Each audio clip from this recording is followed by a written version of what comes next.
Des bonnes nouvelles? Je vous présente les invités du jour. Je commence par les dames. Yasmina, que je dise pas de bêtises, Tippenhauer. Oui. Il n'y a pas de fonction, tu vois. Et José Tippenhauer, en fait, vous êtes tous deux partis à, on dit à Haïti, en Haïti? En Haïti, ouais. En Haïti cet été, parce que vous avez fait des choses extraordinaires sur place. Vous nous avez envoyé une information, puis on s'est dit, mais si c'est pas une bonne nouvelle, des jeunes voix qui vont dans d'autres pays pour amener, pas forcément à manger ou à boire ou reconstruire, mais vous êtes allé donner des ateliers. Donc tout ça par l'intermédiaire de l'association Tierra Incognita. Je l'ai bien dit, hein? Très bien. Ah, merci Yasmina. Donc quelle est cette histoire? Alors vous êtes parti à Haïti cet été. Pour y faire quoi? Alors en fait, avec le centre culturel, donc ma sœur est directrice du centre culturel Tierra Incognita qui charge au fait de toute l'Amérique latine et y compris les Caraïbes. Et en fait, on est moitié haïtien, moitié suisse aussi. Donc après le tremblement de terre, on s'est dit qu'il fallait qu'on lance un projet. Donc on a lancé une série de projets qui s'appelle Pou Haïti, donc pour Haïti en créole. Et voilà, l'idée est venue de faire des ateliers justement pour, en gros, c'est de la reconstruction morale. Donc c'est pas justement comme vous l'avez dit, arriver et puis distribuer du pain. Ouais, c'est ce qui nous a intéressé, c'est justement ça, c'est aussi cette partie d'aide qu'on peut amener aux personnes d'ici et d'ailleurs. Et là, c'est plutôt pour le moral. Alors, on a quelques images qu'on va regarder tout de suite, principalement axées sur les ateliers de rap, mais il y aura eu d'autres ateliers, mais on regarde d'abord ce petit sujet. L'État, y'a que des ONG. Et le peuple formé à Dieu, il prie genre OMG. Je suis sur la route de Delma. Dans le trafic, à croire les infos, y'en a tellement. Dans le trafic, les frères veulent les visas US, la carte présidentielle. Et les rappeurs se lancent dans la campagne présidentielle. Ouais, c'est le thème où t'es choisi, c'est prends l'école au sérieux. Prends l'école au sérieux. Prends l'école au sérieux. Prends l'école au sérieux. Prends l'école au sérieux.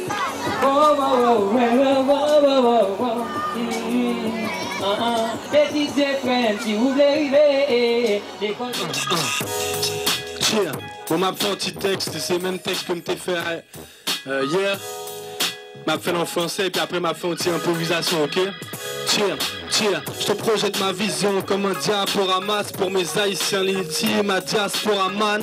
Ça fait mal de voir son pays d'origine dans cet état, sachant que certaines fautes seront incorrigibles. Garde les problèmes, le chômage, l'éducation, les gamins des rues pour les autres leur habitation. Je pourrais enchaîner les exemples et les citations, mais mes palpitations décrivent la situation. On a voulu transformer le prince du port en crapaud, lui ôter son chapeau, salir un si beau drapeau. Mais je perds pas espoir de voir Haïti se relever. J'en ai rêvé, elle a déjà accompli tant d'exploits. Révolte d'esclaves et indépendance font son histoire. Libre, première république noire. Donc faut pas baisser les bras, hausser la tête, nommer le torse, tous ensemble.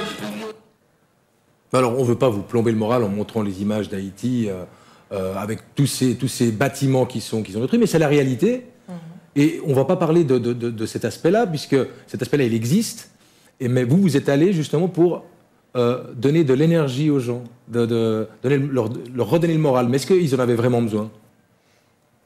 Alors, finalement, je crois que c'est une magnifique leçon de vie parce qu'on a toujours l'impression qu'on doit aller, depuis les pays du Nord, aller aider les pays du Sud, enfin dans cette vision qu'on a encore hérité de la colonisation. Absolument. Et finalement, je crois qu'il y a énormément de gens qui vont aider parce qu'ils ont besoin de s'aider eux-mêmes.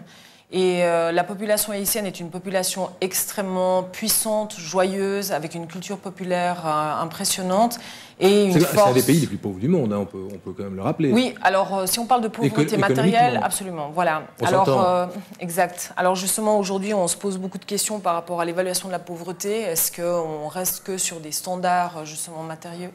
Et puis, est-ce qu'on ne devrait pas évaluer la richesse morale et culturelle d'un peuple? Et dans le cas d'Haïti, je crois que c'est vraiment la leçon que nous donne cette population, c'est qu'aujourd'hui, on calcule donc plus de 300 000 morts, environ 2 millions de personnes qui vivent sous tente ou dans les rues, 600 000 personnes déplacées, donc qui ont dû partir de la capitale et retourner dans leur province d'origine.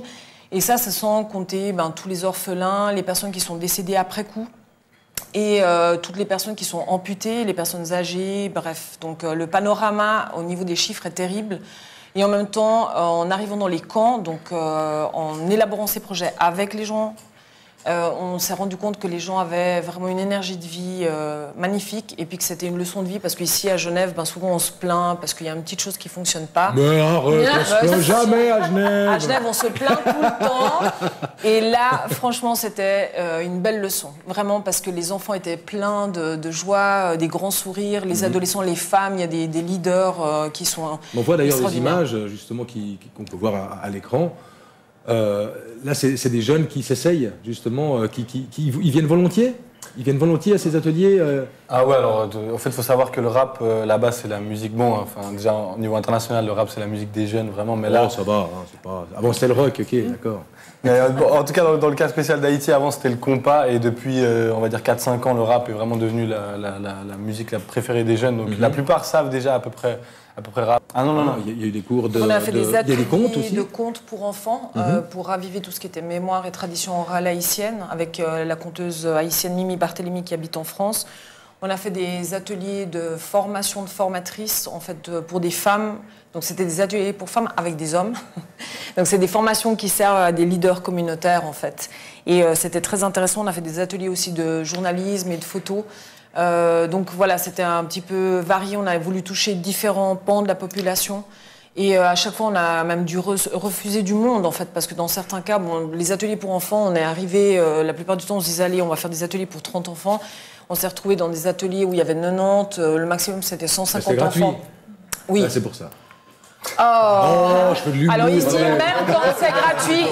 même quand c'est gratuit, les gens viennent pas. T'imagines, ils vont faire un cours, ils font payer les gens. Là, ça, il n'y a personne, je ne comprends pas. Alors, vous allez rigoler, mais il y a certaines ONG qui, effectivement, apparemment, payaient les gens pour venir assister à des formations ou des activités pour justifier le succès de leur... On va pas balancer, mais par contre, justement, j'ai fait une tentative d'humour qui peut être un peu perçue de manière particulière, mais est-ce que les gens gardent leur humour sur place ?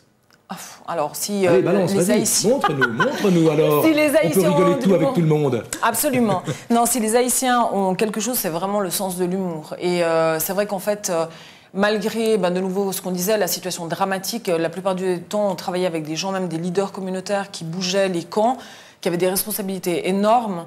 Et en fait, en discutant un petit peu avec eux, on apprenait qu'ils avaient perdu toute leur famille, leur maison, qu'ils se retrouvaient absolument tout seuls. Mais ça ne se voyait pas dans leur comportement, dans leur état d'esprit, dans leur façon de parler, ils ne le transmettaient pas.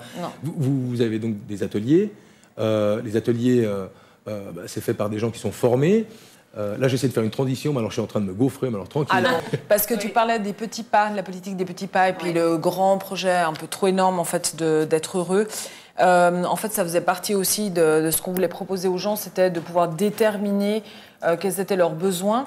Et puis justement de décortiquer, puis de pouvoir après établir des actions concrètes sur des petits objectifs à obtenir. Et de nouveau des objectifs qui étaient faisables par rapport à... Plein de petites victoires en fait. Oui, exactement. Et c'est là qu'on se rend compte aussi que justement la plupart des gens, que ce soit dans une situation de détresse économique ou morale, chaque zone avec ses propres problèmes, chaque personne a justement les ressources à l'intérieur d'elle-même et c'est ce qui est important. Moi j'aimerais juste encore rebondir là-dessus. Pour conclure. Pour conclure, d'accord, c'est que en fait peut-être ici on essaye et c'est important enfin de se dire voilà je vais accrocher mon miroir, les projets dont on parle c'est je vais trouver à manger. Donc c'est là aussi où on voit qu'il y a quand même une différence assez énorme dans les objectifs et dans les priorités.